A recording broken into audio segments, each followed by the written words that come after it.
축구하는 사람 고부장입니다. 오늘은 우리나라 건축에 대해서 책을 한 권 소개해 드리려고 합니다. 우리 건축, 서양 건축 함께 읽기라는 책입니다. 임석재 씨가 썼는데요. 임석재 씨는 서울대에서 건축학을 전공했고 미국에 가서 공부를 했습니다. 그리고 돌아와서 대학교에서 재직하고 있습니다. 우리나라 건축이 서양 건축과 비교해서 어떤 점이 뛰어나고 또 어떤 점이 평가할 만한지, 전통 건축을 해석하는 시각에는 전통 그 자체로 해석하는 관점도 있지만은 서양과의 비교를 통해서 분석해보는 방법도 있습니다. 왜냐하면 요즘 우리가 살고 있는 건축물이 다 서양식 건축입니다.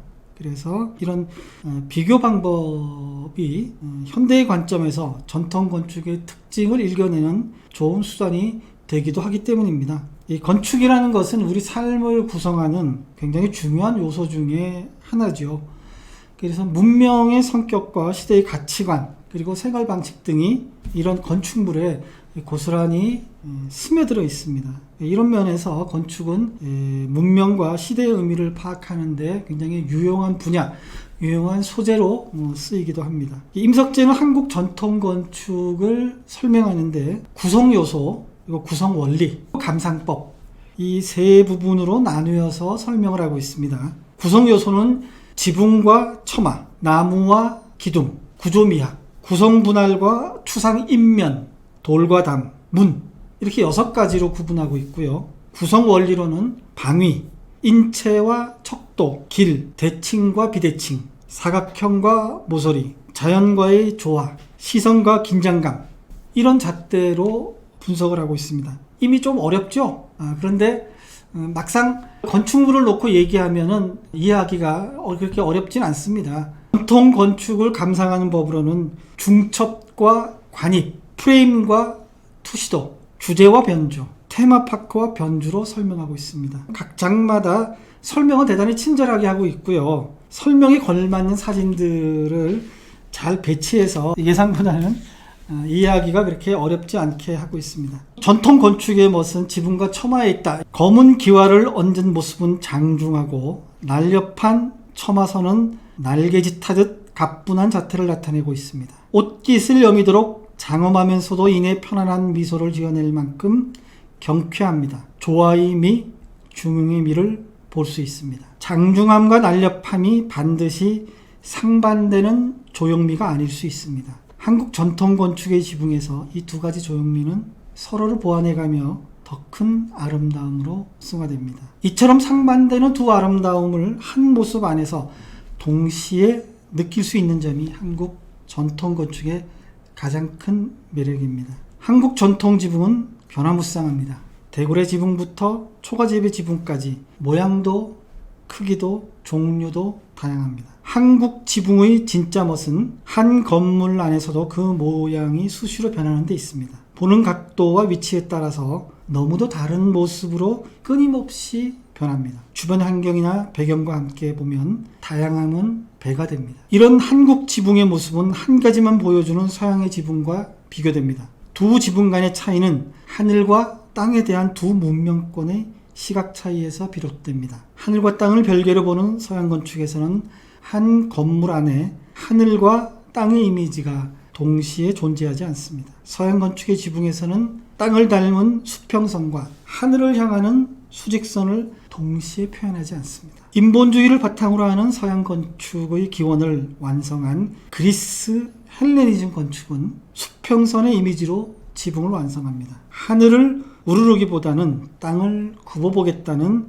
지상의 의지를 분명히 하고 있습니다. 반면에 천상세계를 향한 종교적 신비성을 바탕으로 창조된 고딕 성당은 극단적인 수직적 이미지로 지붕을 처리합니다. 하늘에 가까이 다가갈수록 신앙심도 커진다는 직물적 종교관이 고딕 성당의 지붕에 표현되어 있는 것입니다. 서양 건축을 대표하는 그리스 신전과 고딕 성당의 지붕이 한 가지 이미지를 명쾌하고 분명하게 보여준다면 한국의 지붕은 은근하면서도 다양하게 변화합니다. 이것은 하늘과 땅을 별개가 아닌 상호 보완의 개념으로 보는 철학 사상이 반영된 결과입니다. 한국 지붕이 화려한 멋은 팔짝 지붕에서 볼 수 있습니다. 팔짝 지붕이란 지붕의 목소리가 박공 형식을 취해 수직으로 내려오다 중간 지점에서 부채살처럼 펼쳐지는 형태를 말합니다. 건물 사방으로 처마곡선을 갖추어 지붕 종류 가운데서도 가장 화려하고 위험이 있습니다. 그래서 궁궐의 정전이나 사찰의 대웅전 같은 중심 건물에 주로 쓰였습니다. 한국 전통 건축의 기둥은 정교하면서도 자연스럽고 화려하면서도 수수합니다. 구조적 안정은 추상같이 엄격합니다. 1000년을 끄떡없이 서 있었고 앞으로도 그 세월 이상을 서 있을 것입니다. 언뜻 보면 어수룩해 보이지만 결코 얕잡아 볼 수 없는 완결성을 지니고 있습니다. 한국 기둥의 참멋은 비가공성입니다. 한국의 기둥은 나무를 그대로 가져다 썼습니다. 기둥으로 쓸 나무를 골라 최소한의 가공만 하고 기둥으로 썼습니다. 서산 개심사에 있는 범종각은 누각의 4기둥이 모두 휜 나무를 썼습니다. 범종각은 당장이라도 무너질 듯 보이지만 걱정할 필요가 없습니다. 지붕을 잘 떠받치고 있습니다. 서양 건축에서는 건축물을 일부러 찌그러진 모습으로 만드는 해체주의라는 사조가 있습니다. 그들 작품 중에는 개심사 범종각과 유사한 예가 많습니다. 해체주의를 대표하는 건축가 프랑크 게리의 프레드 앤 진저 빌딩은 건물을 받치는 기둥만이 아니라 건물 자체도 심하게 찌그러진 모습입니다. 해체주의는 정형적 질서를 강요하는 기존의 건축 경향을 현실성 없는 가식의 세계라 비판하는 일종의 반문명 양식운동입니다. 기존 건축 양식은 안정되고 질서 있는 조용세계를 추구해왔습니다. 그러나 현실은 폭력과 전쟁, 거짓이 난무합니다. 이런 예술과 현실 세계와의 불일치에 대한 비판에서 출발한 것이 바로 해체주의입니다. 한국 건축에서 기둥에서 보이는 비정형성이 나타난 또 다른 예는 기둥을 받치는 데 쓰이는 주춧돌입니다. 이를 덤벙주초라 하는데 휜 나무의 개념을 돌에 적용한 것입니다. 덤벙주초가 쓰인 예는 무수히 많습니다. 한국 전통 건축의 기둥은 간결하면서도 화려하고 풋풋하면서도 기교적입니다. 우리 전통 건축의 기둥은 여러 종류의 보와 소로 그리고 점차 등과 같은 수많은 부재와 어우러져서 목구조 방식으로 발전했습니다. 이렇게 구성되는 목구조는 못을 안 쓰고도 서로 맞물리는 결구 방식을 갖습니다. 목구조는 수많은 부재끼리 서로 의존하는 절묘한 균형력을 기초로 세워지기 때문에 한번 잘 짜놓으면 돌덩이보다 더 단단한 구조적 안정성을 갖습니다. 이 위로 지붕이 눌러주면 완강한 결속력을 지니며 수천 년을 버틸 수 있습니다.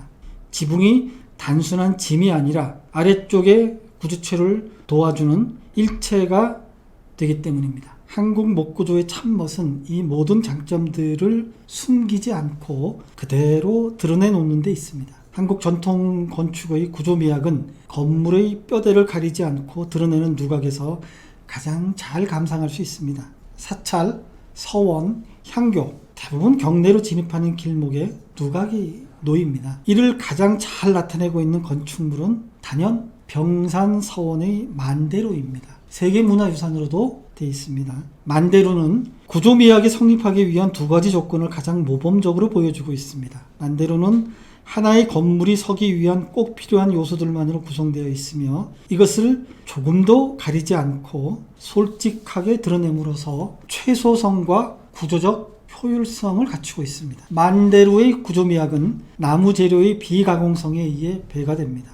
만대로의 기둥과 보는 휜 나무를 그대로 썼으며 부재들의 표면 역시 원래의 나뭇결이 드러나도록 비가공 처리되었습니다. 만대로는 하나의 건물에 요구되는 구조적 안정성, 경제성, 신미성이라는 3가지 조건 사이의 최적치에 대한 모범 답안이라고 할 수 있습니다. 구조적 안정성을 높이려면 재료를 많이 써야 하고 그 결과 경제성이 떨어지게 됩니다. 경제성을 따지게 되면 건물의 멋을 내기가 어려워지는 상관관계가 존재합니다. 만대로는 이 3가지 조건이 반드시 상세적 관계만이 아님을 보여주는 사례입니다. 한국 전통 건축에서 돌의 매력은 비정형성입니다. 인공적 가공을 억제하면서 가급적 자연에서 캐는 상태 그대로를 씁니다. 가공이 필요한 경우라면 불규칙하게 쌓았습니다. 쌓기마저 규칙적으로 해야 될 경우라면 돌의 모양과 쌓는 방법을 다양화하여 변화를 주었습니다. 돌의 매력을 가장 잘 보여주는 예는 갑사대웅전의 기단입니다.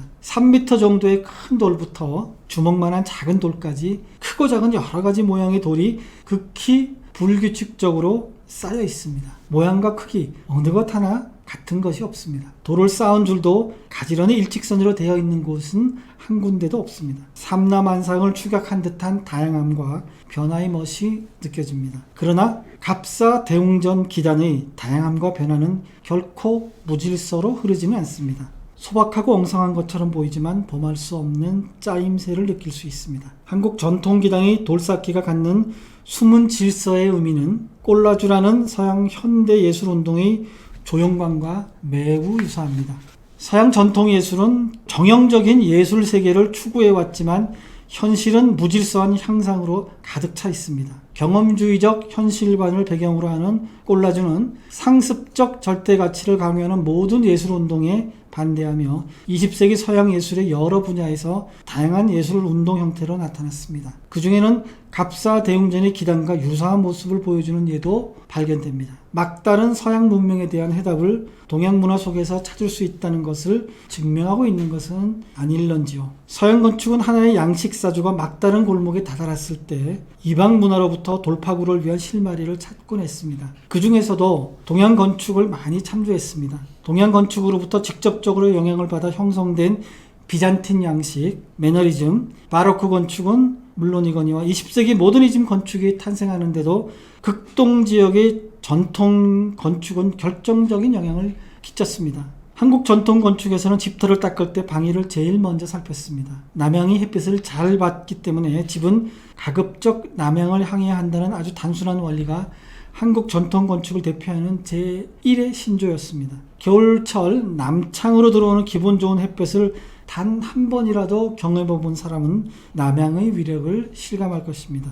햇볕은 겨울이면 더 많이 받고 싶고 여름이면 피하고 싶습니다. 한국 전통 주택에는 햇빛을 조절하는 장치가 있습니다. 처마, 문, 창호가 바로 그것들입니다. 태양은 여름이면 높이 떠서 직각으로 비칩니다. 겨울이면 낮게 떠서 비스듬히 비춥니다. 따라서 이 두 각도의 중간 지점에 차양을 내면 여름에는 햇빛을 차단하고 겨울에는 햇빛을 받아들일 수가 있습니다. 처마가 바로 이 역할을 했습니다. 한국 전통 건축물은 비교적 아담합니다. 경복궁 근정전이나 무량사 극락전 같이 웅장한 건물도 있지만 사실 이렇게 큰 건물들은 드물지요. 한국의 건축물이 편안하게 느껴지는 것은 사람이 건축물 앞에 섰을 때 그 크기를 인체의 크기로 환원하여 가늠할 수 있기 때문입니다. 크기의 차이에서 오는 이질감이 적기 때문에 그만큼 건물이 친숙하게 느껴지는 것입니다. 건물의 크기를 인체 크기의 배수로 환원할 수 있는 규모를 휴먼 스케일이라고 합니다. 그런데 건물의 크기가 어느 규모 정도를 넘어서면 인체 크기의 배수로 환원하여 가늠하는 것이 불가능해져서 건물로부터 위압감을 느끼게 됩니다. 이렇게 되면 결국 건물이 다른 세계에 속한 것처럼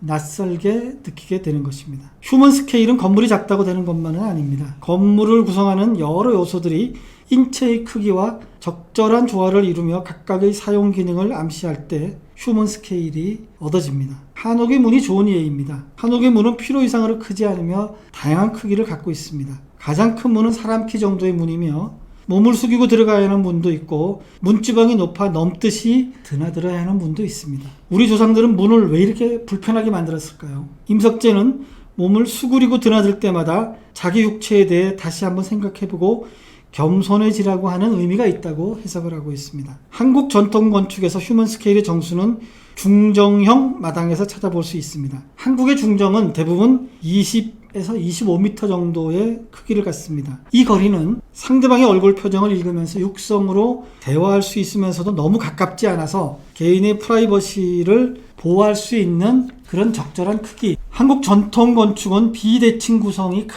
특징입니다. 사찰만이 아니라 궁궐, 서원, 향교, 한옥 등 모두 전체 배치를 놓고 보면 좌우 대칭인 경우가 하나도 없을 정도로 철저하게 비대칭 구조로 되어 있습니다. 한국 전통 건축에서는 대칭 구조를 의도적으로 피했던 것입니다. 건축은 인간이 새로운 질서를 창조하는 것이기 때문에 대칭 구조를 가장 먼저 생각해내기 쉽습니다. 건물을 대칭 구조로 만드는 것은 세계 공통의 현상입니다. 정형적 질서를 추구한 서양 고전 건축의 경우에는 대칭이 강박적일 정도로 심하게 나타나고 있습니다. 그렇지만 한국 전통 건축에서는 대칭 구조를 찾아보기 어렵습니다. 왜 그럴까요? 무엇보다도 자연지세에 순응했기 때문입니다. 구릉이 흐르고 계곡이 파이며 때로는 물길이 나 있는 자연지세에 맞추다 보니 대칭 구도는 자연이 피할 수밖에 없었습니다. 자연을 인간의 선인 직선으로 재단해서 인간만의 새로운 질서를 세우려던 서양의 자연관과는 분명히 구별되는 한국 전통 건축의 자연관에서 나온 것입니다.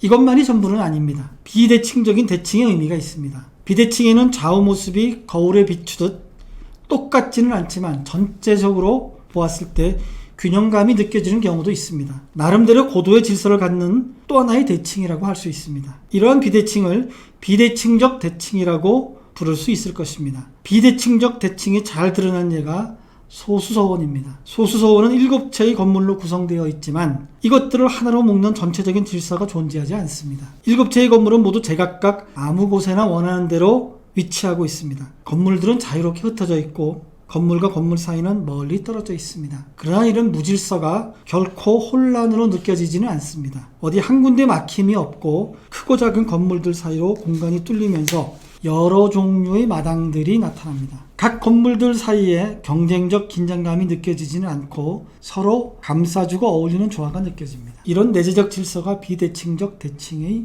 의미입니다. 한국 전통 건축은 낭만적입니다. 가식 없고 순진하다는 의미이기도 하고 가공하지 않은 자연 상태 그대로라는 예술적 의미일 수도 있습니다. 한국 전통 건축에서 낭만적이라 함은 건축이 자연의 일부로 귀속된다는 데 있습니다. 자연을 가능한 한 그대로 놔둔 채 건물이 그 속으로 들어간다는 의미입니다. 자연에 손대지 않고 자연을 움직이려 하지 않고 자연을 건물에 맞추려 하지 않습니다. 그보다는 자연 속으로 들어가 자연에 맞추어 변형됩니다. 자연을 지배하고 자연을 끌어안으려 하기보다는 자연에 안겨 자연 속으로 귀속하려 하는 것입니다. 한때 한국 전통 건축물인 한옥이 불편하다고 버림받은 적이 있습니다. 한국인의 삶이 많이 서구화되었듯이 주거 문화도 많이 서구화되어 있습니다. 그러나 신발을 벗고 들어가는 점, 발코니와 다용도실을 선호하는 점, 거실이 생활의 중심인 점, 이러한 점들이 거주문화 측면에서는 전통적인 생활 방식이 크게 바뀌지 않았습니다. 한옥을 다시 보기 시작하면서 한옥의 장점도 다시 평가받고 있습니다. 한옥과 서양식 주택의 장점은 하나로 합쳐 더 좋은 제3의 양식으로 새롭게 태어날 수 있다는 전향적인 시야를 갖는 것이 필요합니다. 서양 사람들은 자기들의 주거 방식을 기본 틀로 삼고 동양 공간의 특징을 첨가하고 있습니다. 우리는 한옥의 틀을 기본 바탕으로 하여 서양식 장점을 부분적으로 첨가하는 방식으로 발전해야 하지 않을까 생각합니다. 주택은 산업의 문제이고 경제적인 문제이기 때문에 빨리 변하는 반면 디자인은 이를 따르지 못해서 질적 하락이 나타날 수 있습니다. 우리는 생활하면서 온통 서구식 가구와 공예품을 쓰고 있습니다. 전통 공예품 쓰기는 하지만 조화가 잘 되는 것은 아닙니다. 임석재는 서구식 생활 공간에 맞추어 우리 전통 공예품과 가구도 현대식으로 변화 발전했으면 좋겠다고 생각합니다. 단순히 서양 것을 따라가는 것이 아니라 우리 것을 기본으로 현대식 재창조를 할 수 있으면 좋겠다는 것입니다. 소장하시기를 추천합니다. 우리 건축, 서양 건축 함께 읽기에 대해서 제가 주는 별점은 4입니다.